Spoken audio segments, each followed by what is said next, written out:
नमस्कार. वाचतोय आपली पहिली मराठी बुक उर्मिला, एका अज्ञात एकांताचा मनस्वी प्रवास. लेखक आहेत समर. महर्षी वशिष्ठ सम्राट रघुची कथा सांगत होते.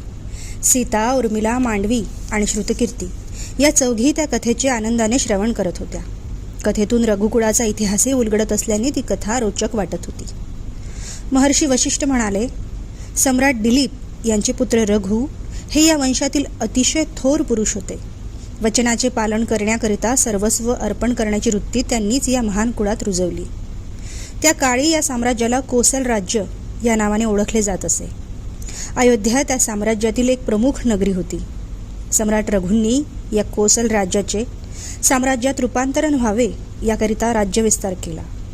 दक्षिण, उत्तर, पूर्व, पश्चिम या चारही दिशांनी कोसल साम्राज्याचा विस्तार झाल्याने हे साम्राज्य विपुल धनसंपदेने युक्त झाले. सम्राट रघूंचे गुरु कौत्समुनी यांनी रघूंचे साम्राज्य वाढल्यावर गुरुदक्षिणा मागितली. वस्तुतः ही गुरुदक्षिणा कौत्स यांचे गुरु महर्षी विश्वामित्र यांना देण्याकरिता कौत्समुनींनी मागितलेली होती. कौत्समुनींनी 14 कोटी सुवर्णमुद्रा मागितल्यावर सम्राट रघु चिंताग्रस्त झाले. कारण जिंकलेल्या प्रदेशातून मिळवलेले धन ते स्थानिक ऋषींना दान करत असत. त्या ऋषींच्या आश्रमामध्ये संशोधनालाही गती लाभत असे व विद्यार्थ्यांकरिता नव्या सुविधाही निर्माण होत असत. कौत्समुनींनी मागितलेली गुरुदक्षिणा देणे रघूंना शक्य नव्हते. मात्र रघूंनी कौत्समुनींना गुरुदक्षिणा देण्याचे वचन दिलेले होते. आता या वचनाचे पालन कसे करावे? गुरुदक्षिणा न देण्याच्या पातकातून आपण स्वतःला कसे दूर ठेवावे? 14 कोटी सुवर्णमुद्रा कुठून आणायच्या? असे प्रश्न सम्राट रघूंना अस्वस्थ करत होते. कथा एका अद्भुत वळणावर आली होती.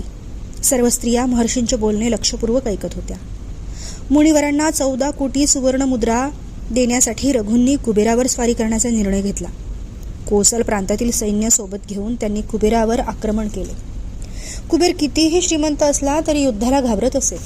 त्याने युद्ध न करण्याचा निर्णय घेतला व त्याच्या खजिन्यातून 14 कोटी सुवर्णमुद्रा सम्राट रघूंना खंडणीच्या स्वरूपात दिल्या. त्यात 14 कोटी सुवर्णमुद्रा घेऊन सम्राट रघु अयोध्येत आले. त्यांनी कौत्समुनींना गुरुदक्षिणा प्रदान केली व त्यानंतरच सार्वभौम साम्राज्याची घोषणा केली. कोणत्याही व्यक्तीला दिलेले वचन पाळण्याकरिता जीवनाचा शेवट होईपर्यंत कसा प्रयत्न करावा याचा वस्तुपाठ म्हणजे सम्राट रघूंचे हे चरित्र. त्यानंतर रघूंना अज नावाचा पुत्र झाला. वशिष्ठांनी बोलणे थांबवले. उर्मिलेच्या शेजारी बसलेल्या सीतेने महर्षी वशिष्ठांना एक प्रश्न विचारला. ऋषीवर, आम्हाला सम्राट अज यांच्या चरित्राचे श्रवण करण्याची इच्छा आहे. हा इतिहास अत्यंत दिव्य घटनांनी युक्त आहे. कृपया सम्राट अज यांच्या चरित्राचे कथन करावे. देवी, सम्राट अज हेच सम्राट दशरथांचे तात. त्यांनी कोसल साम्राज्याला स्थैर्य प्रदान केले. मात्र त्यांच्या जीवनामध्ये एक शोकांतिकेचा समावेश आहे. देवी, तेव्हा इंदुमती या शापित अप्सरेने पृथ्वीतलावर जन्म घेतला होता. सम्राट अज यांचे या इंदुमतीवर प्रेम जडले व दोघांचा विवाह झाला. इंदुमती पृथ्वीलोकात केवळ काही वर्षे राहण्याकरिता आलेली आहे हे ठाऊक असून सुद्धा सम्राट अज आणि महाराणी इंदुमती यांनी एकमेकांना वरले. मात्र इंदुमती सम्राट दशरथांना जन्म देऊन पुन्हा स्वर्गस्थ झाली. महाराणी इंदुमतीच्या स्वर्गरोहणामुळे सम्राट अज व्यथित झाले. किंतु पुढे त्यांनी सम्राट दशरथांवर उत्तमोत्तम संस्कार केले. त्यामुळे सम्राट दशरथ हे मोठे धर्मात्मा झाले. महर्षी, या थोर कुळाचे उद्दातेही तितकेच थोर असतील. आम्हाला सम्राट इक्ष्वाकूंनी या वंशाची स्थापना कशी केली हा इतिहासही सांगावा, उर्मिलेने विनंती केली. तुम्ही अतिशय उत्तम प्रश्न विचारलेला आहे. कारण तुम्हाला कदाचित ठाऊक नसणारी एक गोष्ट मी तुम्हाला सांगू इच्छितो. सम्राट इक्ष्वाकूंना अनेक पुत्र होते. त्यापैकी एका पुत्राने महाराज निमी यांनी मिथिलेचे राज्य स्थापन केले. त्यांनाच आद्य जनक म्हटले जाते. जनक कुळ आणि रघुकुळ या दृष्टीने एकमेकांशी संबंधित आहेत. सम्राट इक्ष्वाकूंचे ज्येष्ठ पुत्र कुक्षी यांनी कोसल साम्राज्याचे राज्य सांभाळले. या महान वंशाला सूर्यवंश असेही म्हटले जाते. कारण या वंशातील सम्राट सूर्याच्या पुत्रांप्रमाणे तेजस्वी आहेत. त्यामुळेच या वंशाला सूर्यवंश म्हटले जाते. गुरुवर, तुम्ही सांगितलेला इतिहास ऐकून आम्हाला आश्चर्य होत आहे. इतिहासात 2 व्यक्ती, 2 घटना किंवा 2 राज्य एकमेकांशी बऱ्याचदा संबंधित असतात हे मी ऐकले होते. आज मला त्या विधानाचा प्रत्यय आला. देवी, इतिहास हे काळाचे अपत्य आहे. भूतकाळामुळेच वर्तमानाची पायाभरणी होत असते. भूतकाळात भविष्याला बांधण्याची क्षमता असते, मात्र सदैव भूतकाळात रमणारा मनुष्य भविष्याचा विचार करू शकत नाही. भूतकाळात रमू नये हा उपदेशही आम्ही सदैव लक्षात ठेवू, सीता महर्षींना वंदन करत म्हणाले. भूतकाळाचा वर्तमान आणि भविष्यावर कसा प्रभाव पडतो हे त्यांनी प्रत्यक्ष अनुभवले होते. कित्येक वर्षापूर्वी महाराज दशरथांनी कैकेयीला वचन दिल्याने त्यांना कठोर निर्णय घ्यावा लागला. श्रीराम, लक्ष्मण आणि सीतेच्या वनवासामुळे इतर सर्वांना एकांतवास सहन करावा लागला. या 4 बहिणींचे आयुष्य प्रारब्धाने खरोखरच एका सूत्रातच बांधलेले होते. चौघींचे बालपण एका प्रासादात गेले. चौघींचा विवाह देखील योगायोगाने एकाच कुळात झाला.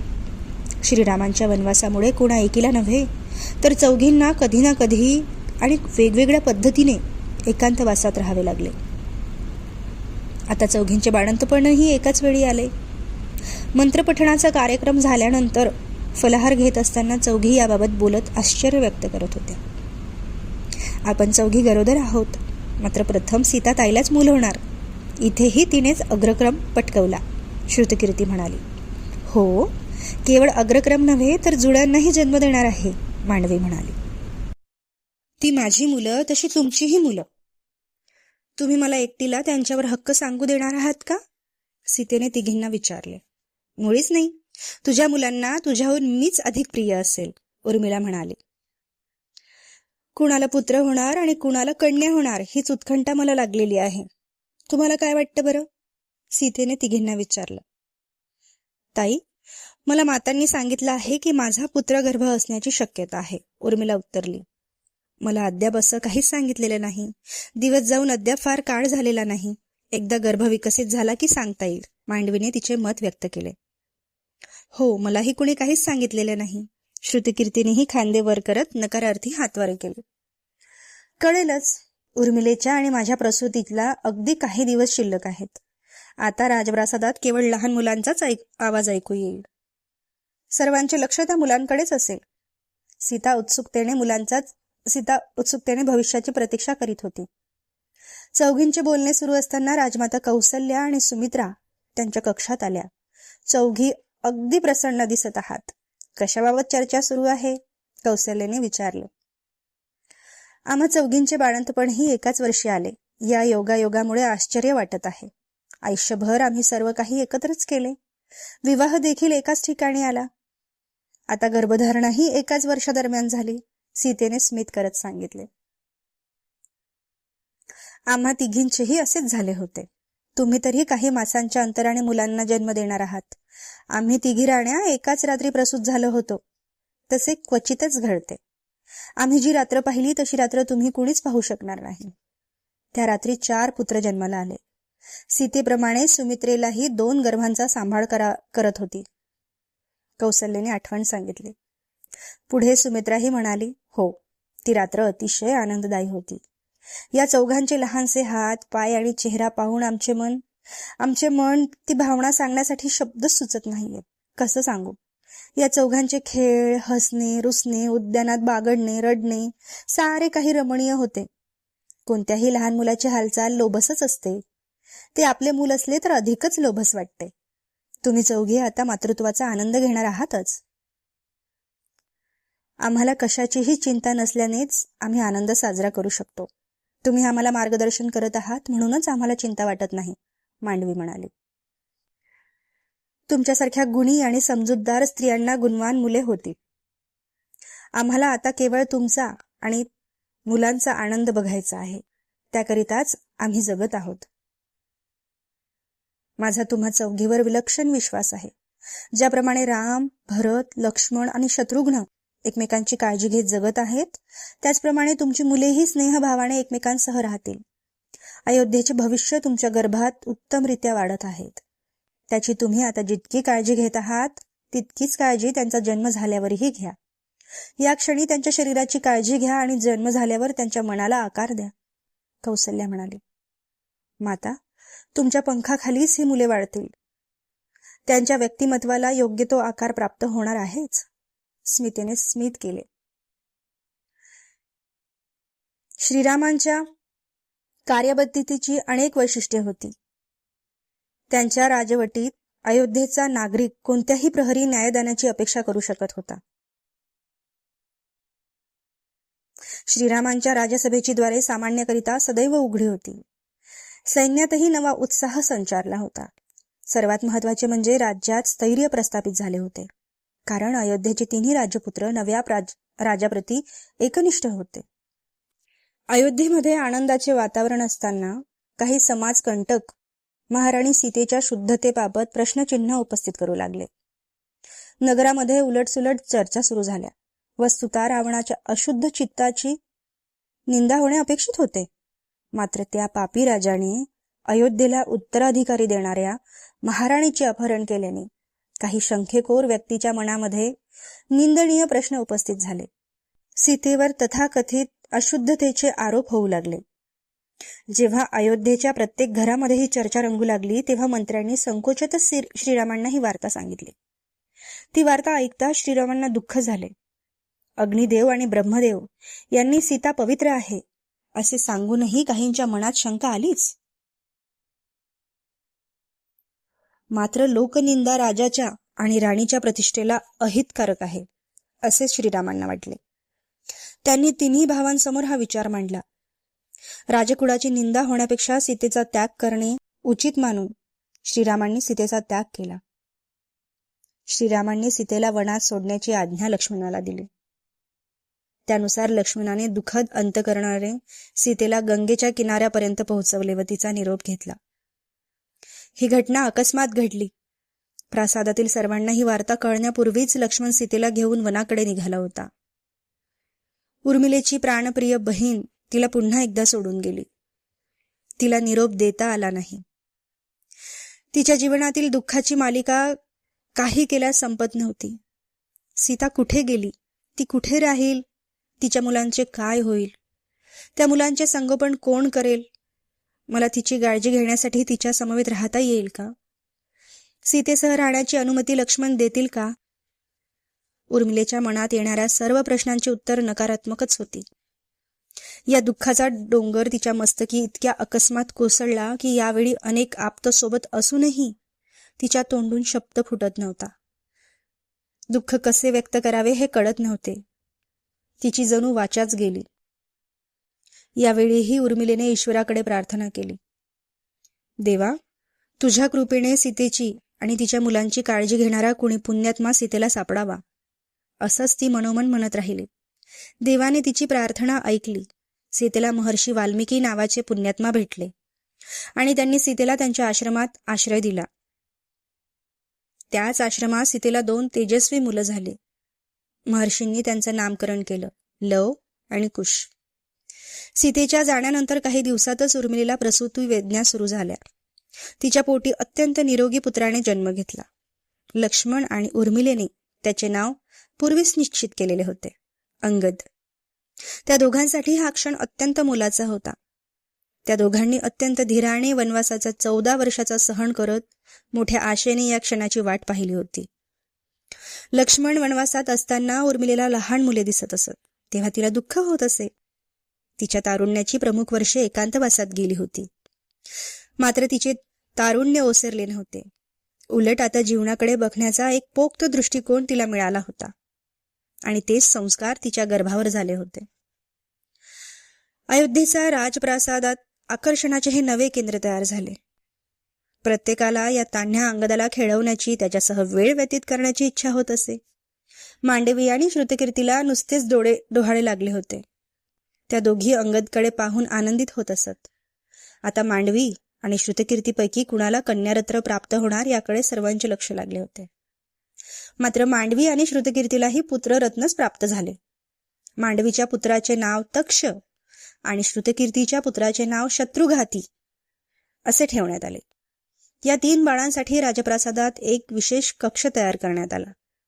या कक्षात 3 पाळणे आणि खेळणी ठेवण्यात आली. 3ही पुत्र, अंगद, तक्ष आणि शत्रुघाती. अयोध्येच्या प्रासादाला ही 3 मुले पुढची 5 वर्षे डोक्यावर घेणार यात काही शंका नव्हती. त्यांच्या माता देखील त्यांचे भरपूर लाड करत होत्या, कारण उपनयन संस्कार झाल्यावर या मुलांना गुरुकुलात पाठवले जाणार होते. त्यामुळे जितके दिवस ही मुले प्रासादात आहेत तितके दिवस त्यांच्या सहवासात राहावे असेच तिन्ही मातांना वाटत होते. सीता, उर्मिला, मांडवी आणि श्रुतकीर्ती या चौघींचा बालपणापासून एकमेकींमध्ये जीव होता. कैकेयीप्रमाणे यापैकी कुणाच्या मनात इतरांच्या पुत्राबाबत मत्सर वाटला नाही, कारण या चौघी बालपणापासूनच एकत्र होत्या. त्या चौघींमध्ये कौटुंबिक नात्याप्रमाणे मैत्रीचे नाते देखील होते. कैकेयी, कौसल्या आणि सुमित्रा या तिघी बहिणींप्रमाणे राहिल्या. मात्र अंतिमतः कटुता निर्माण झालीच.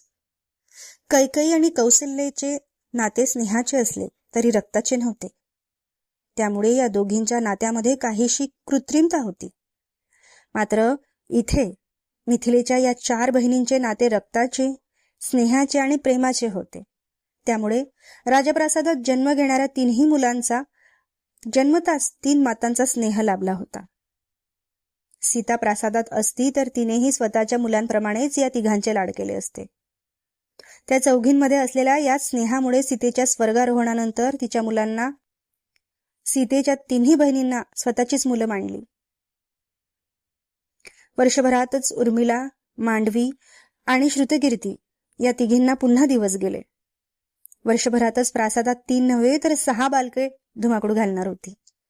उर्मिलेला चंद्रकेतू, मांडवीला पुष्कल आणि श्रुतकीर्तीला सुबाहू हे पुत्र झाले. 3 बहिणींना पुन्हा पुत्ररत्न प्राप्त झाले.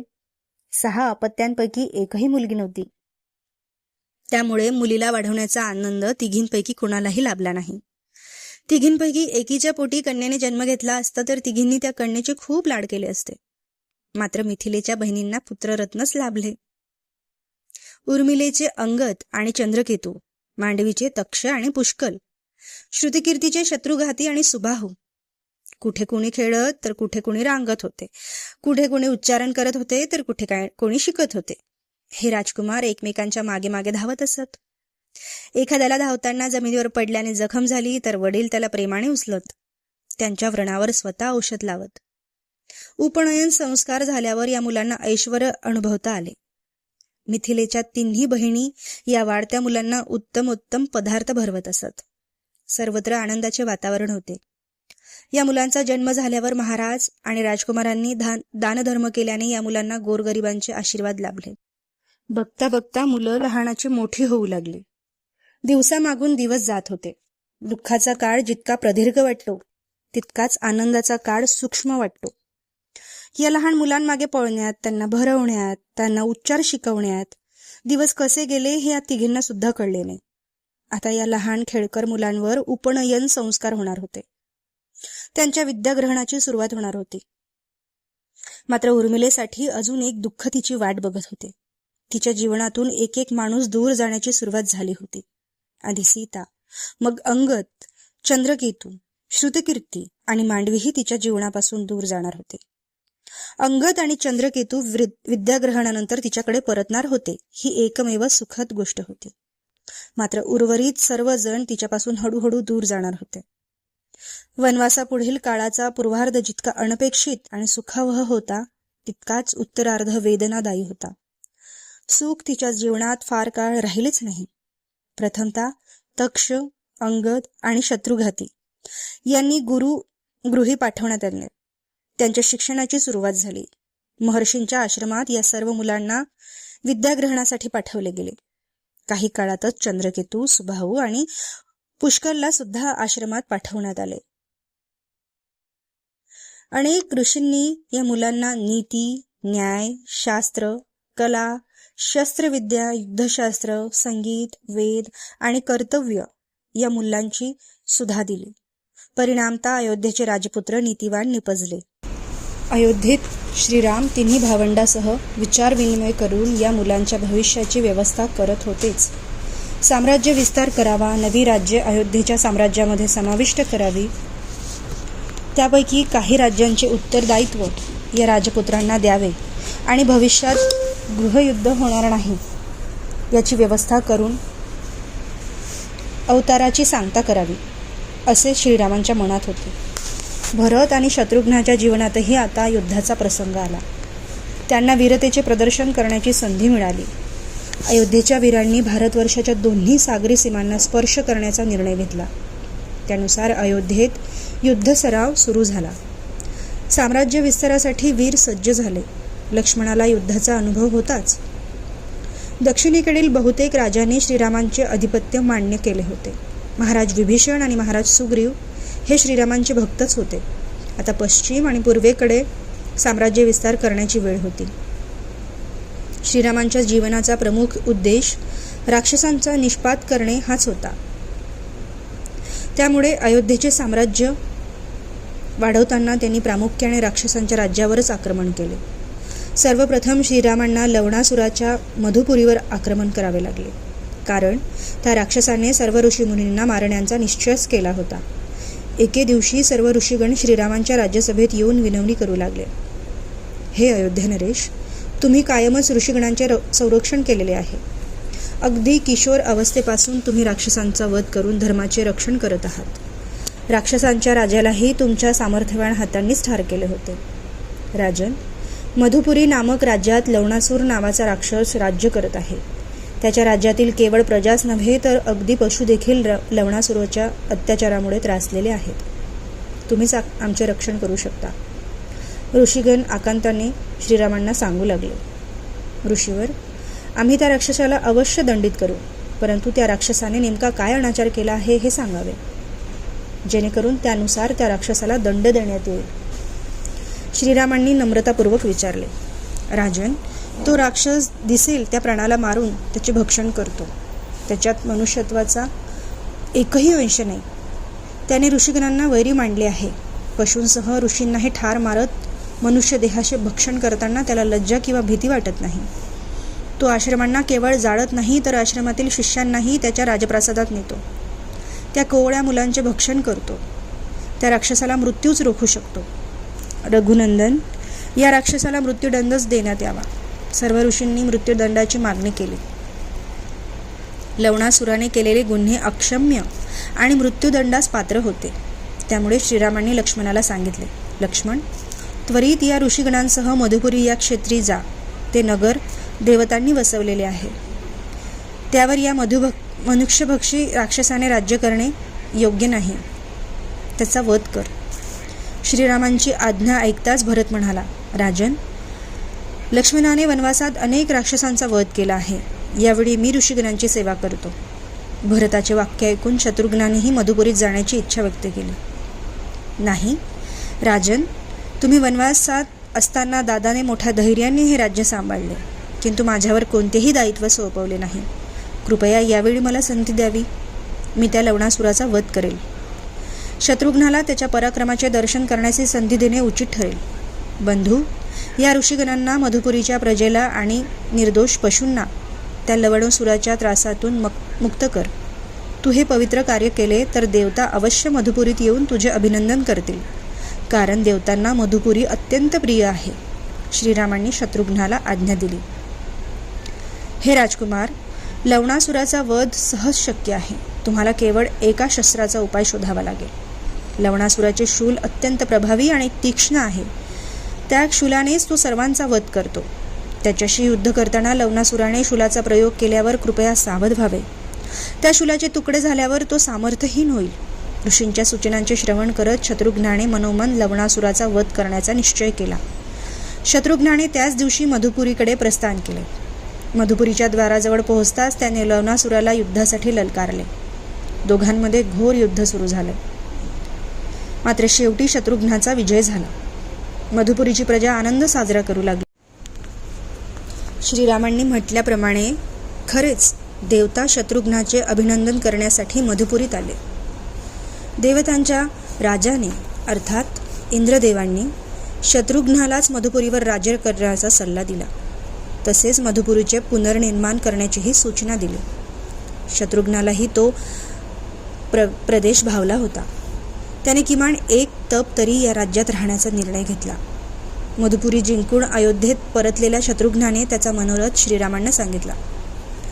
श्रीरामांच्या मनातही राजपुत्रांमध्ये साम्राज्याचे विभाजन करण्याचा विचार स्थिरावला होता. प्रत्येक राजकुमाराच्या पुत्राला राज्याचा एक भाग द्यावा आणि प्रत्येकाला राज्यकारभाराची समान संधी द्यावी असे त्यांना वाटले. मधुपुरीचे राज्य शत्रुघ्नाला दिले म्हणजेच त्याचे कुटुंब मधुपुरीला स्थलांतरित होईल व शत्रुघ्नाच्या दोन्ही पुत्रांना ते राज्य देता येईल असा विचार करून श्रीरामांनी शत्रुघ्नाला मधुपुरीचे राज्य दिले. शत्रुघ्नाचे मधुपुरीला जाणे म्हणजेच श्रुतकीर्तीचे अयोध्येतून जाणे. तिन्ही बहिणींची मुले त्यांच्यापासून दूर आश्रमात शिक्षण घेत होती. आता श्रुतकीर्तीही उर्मिला आणि मांडवीपासून दूर जाणार होती. शत्रुघाती आणि सुबाहू अयोध्येजवळच आश्रमात आहेत. त्यांचे शिक्षण पूर्ण झाल्यावरच ते मधुपुरीत येतील. पण त्यांचे शिक्षण पूर्ण होईपर्यंत त्यांच्याकडे लक्ष ठेवा. ते तुमचेच पुत्र आहेत. महर्षींकडून त्यांच्या प्रगतीचा आढावा घ्या, श्रुतकीर्तीने ओल्या डोळ्यांनी दोघींना सांगितले. तू त्या दोघांची मुळीच चिंता करू नकोस. आम्ही त्यांच्या प्रगतीकडे अवश्य लक्ष ठेवू. मधुपुरीच्या उत्तराधिकाऱ्याकडे दुर्लक्ष करून कसे चालेल? त्यांच्याकडे विशेष लक्ष द्यायला हवे, मांडवी म्हणाली. महाराजांच्या औदार्यामुळेच त्या दोघांना युवराज होण्याचा सन्मान प्राप्त झाला आहे. अनुजांच्या पुत्रांचा विचार करणे सम्राट विश्वाने पाहिले नसतील. श्रुतकीर्तीने श्रीरामांचे आभार मानले. हो, सूर्यवंशाचे हे 2 सुकुमार अयोध्येबाहेरही वंशाचा गौरव वाढवणार आहेत. हे किती स्तुत्य आहे. संपूर्ण भारतवर्षात इक्ष्वाकू वंशाचे राजे स्थैर्य आणि शांती प्रस्थापित करतील. उर्मिलेने तिचे मत व्यक्त केले. पण आता आपली प्रतिदिन भेट होणार नाही. पुन्हा एकदा तुमच्यापासून दूर जावे लागेल, श्रुतकीर्ती हुंका दाबत म्हणाली. तिला सावरत मांडवी म्हणाली, हा तर आयुष्याचा प्राथमिक सिद्धांत आहे. इथे कोणतीही गोष्ट शाश्वत नाही. त्यामुळे तू दुःखी न होता या आनंदाचा स्वीकार कर.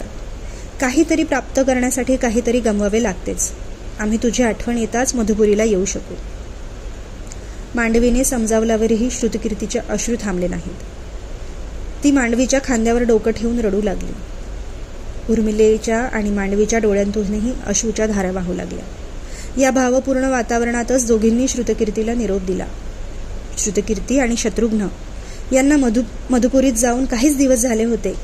मात्र श्रीरामांनी काही दिवसातच त्यांना परत बोलावले. इतक्या लवकर अयोध्येत परतावे लागेल असे त्या दोघांना वाटले नव्हते. मात्र श्रीरामांसह संपूर्ण अयोध्या शोकसागरात बुडाली होती. माता कौसल्या, माता कैकेयी आणि माता सुमित्रा यांनी देह ठेवला. मातेच्या निधनामुळे 4ही भावांना अतीव दुःख झाले. केवळ राजकुमारच नव्हे तर त्यांच्या पत्नींना देखील राजमातांच्या जाण्याने दुःख झाले होते. कारण विरहवासात असताना त्यांच्यासोबत केवळ या राजमाता होत्या. त्या सर्वांमध्ये स्नेहसंबंध प्रस्थापित झाले होते. राजमातांच्या अकस्मात जाण्याने उर्मिला, मांडवी आणि श्रुतकीर्तीलाही जणू त्यांचीच माता गेली असे वाटले. उर्मिलेने 14 वर्षे 2 बहिणींसह आणि या 3 राजमातांसह व्यतीत केली होती. तिच्या जीवनातून एक एक व्यक्ती दूर जात होती. येणारा काळ तिच्यासाठी मुळीच सुखावह नव्हता. किंबहुना जे सुख तिच्या नशिबी होते ते सर्व उपभोगून झाले होते. आता तसे निर्मळ आणि अकृत्रिम सुख तिला मृत्यूपर्यंत लाभणार नव्हते. यानंतर तिला प्रिय असणारी प्रत्येक व्यक्ती तिच्यापासून दूर जाणार होती. राजमातांच्या निधनानंतर काही मासांनी सर्व काही पुन्हा पूर्ववत होऊ लागले. ज्याप्रमाणे काळ बोचरे दुःख देऊ शकतो त्याप्रमाणे त्या दुःखाची तीव्रताही कमी करू शकतो. किंतु दुःखाची एक लाट ओसरली की दुसरी लाट येतेच. उर्मिलेच्या जीवनात आलेली दुःखाची पुढील लाट अतिशय वेदनादायी होती. ती लाट होती तिला लक्ष्मणानंतर प्रिय असणाऱ्या दुसऱ्या व्यक्तीची, सीतेचा अकाली मृत्यू. अयोध्येची महाराणी गेली. श्रीरामांची हृदयस्वामिनी अनंतात विलीन झाली. उर्मिलेची सखी आणि प्रिय बहीण तिला पुन्हा कधीच भेटणार नव्हती. श्रीरामांनी अश्वमेध यज्ञ करण्याचा निश्चय केला. तेव्हा सीतेला तिच्या दोन्ही पुत्रांसह अयोध्येत न्यावे असे महर्षी वाल्मिकींना वाटले. अश्वमेध यज्ञ होत असताना अनेक ऋषी, राजे, राजदूत आणि अयोध्येचे प्रजाजन यज्ञस्थळी उपस्थित असतील हे महर्षींना ठाऊक होते. तीच लव आणि कुश यांना सर्वांसमक्ष नेण्याची योग्य वेळ आहे असे महर्षींचे मत होते. त्यानुसार त्यांनी प्रथमतः लव आणि कुश यांना यज्ञस्थळी आणले आणि रामायणाचे गायन करण्याची सूचना दिली. किशोर अवस्थेत असणाऱ्या लव आणि कुश यांनी रामायणाचे गायन करून सर्वांना मंत्रमुग्ध केले. रामायणाचे गायन संपल्यावर महर्षींनी लव आणि कुश यांचा परिचय सांगितला. सर्व आश्चर्यचकित झाले. सर्वांना अत्यंत आनंद झाला. लक्ष्मण, शत्रुघ्न, भरत, उर्मिला, मांडवी, श्रुतकीर्ती आणि स्वतः श्रीरामांचे अंतःकरणही आनंदमय झाले. महर्षींनी सीतेलाही सर्वांसमक्ष येण्याची सूचना दिली आणि सीतेचे पावित्र्य प्रजेसमोर प्रस्तुत केले. तिच्या पावित्र्यावर शंका उपस्थित करून अयोध्यावासियांनी केलेली चूक महर्षींच्या बोलण्यामुळे सर्वांच्या लक्षात आली. मात्र आता सीतेला जगण्याची इच्छा नव्हती. किती काळ स्वतःचे पावित्र्य सिद्ध करायचे, किती काळ अपमानित होत जगायचे, या विचारांमुळे तिला स्वर्गारोहणाची इच्छा झाली. सीतेने तिथेच देह ठेवला. एका त्यागमय जीवनाचा हा असा शेवट झाला. अयोध्येत दुःखाचा काळोख पसरला. वस्तुतः श्रीरामांनी तिचा त्याग करण्यापूर्वी तिने तिच्या शांत, न्यायप्रिय आणि सात्विक स्वभावामुळे सर्वांचे मन जिंकले होते. ती अयोध्येची सम्राज्ञी होती. अयोध्येच्या राजपुत्रांची माता होती. तिच्या जाण्याने अयोध्येचे सम्राट विधूर झाले. लव आणि कुश अनाथ झाले. श्रीरामांनी दुसरा विवाह केला नव्हता. त्यांचे सीतेवर आत्यंतिक प्रेम होते. तिच्या जाण्यानंतर लव आणि कुश यांना सांभाळण्याची जबाबदारी श्रीरामांवर होती. ते पित्याचे कर्तव्य पार पाडणार होतेच, किंतु त्यांना मातेचे प्रेम देणे एक स्त्री म्हणून उर्मिलेलाच शक्य होते. या दुर्दैवी प्रसंगानंतर उर्मिला 4 मुलांची माता झाली. उर्मिलेच्या जीवनात केवळ दुःख शाश्वत होते.